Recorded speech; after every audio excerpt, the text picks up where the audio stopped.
Hello, আমার প্রাণপ্রিয় কলিজার বন্ধুরা। টাটকা কি শাক, কেউ কেউ মাইলা শাক, আমরা মাইলা শাক বলি, কেউ কেউ ডাঁটা শাক। এই টাটকা ডাঁটা শাক কি সুন্দর ফ্রেশ। কোরবানি তো গরুর মাংস অনেক খাইলাম, কারণ আজকে বাজারে গেলাম 100 টাকা নিয়ে কাঁচা বাজার করার জন্য। 100 টাকা অনেকগুলো বাজার আনলাম। এই হলো 30 টাকা ডাঁটা শাক। তারপর আমি বসি, আপনাদেরকে দেখাই ডাঁটা শাকগুলো সেই একদম এক নাম্বার একবার সেই সুন্দর লাগতেছে।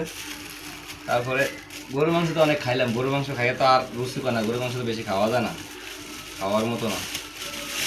এও কিনা গরুর মাংস, এদের আগের দিন কিনছিলাম 1.5 কেজি। দেখেন মরিচ আনলাম 10 টাকা, কাঁচামরিচ কতগুলো দিয়েছে দেখেন। এই দেখেন 10 টাকার কাঁচামরিচ, 30 টাকার কাঁকড়ো, তারপরে ভেন্ডি 30 টাকার, 30 টাকার ভেন্ডি, 30 টাকার কাঁকড়ো, 60 টাকা, 10 টাকার কাঁচামরিচ, 70 টাকা, 30 টাকার ডাঁটা শাক, 100 টাকা।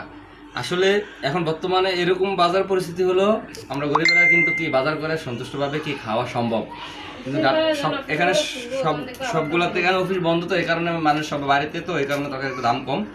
তো এই যে এই বাজারটা সবগুলোর থেকে সবচেয়ে টাটকা প্রিয় জিনিস হিসেবে আমার এটা পছন্দ, মানে দেখা যায় কাঁচা খেয়ে ফেলা যাবে এরকম টাটকা ডাঁটা শাক।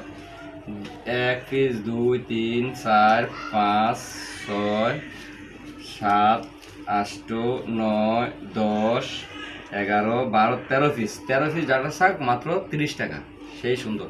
তো সবাই কেমন হয়েছে এই বাজারগুলা সবাই কমেন্টের মধ্যে জানাবেন। সবাই ভালো থাকবেন। আসসালামু আলাইকুম।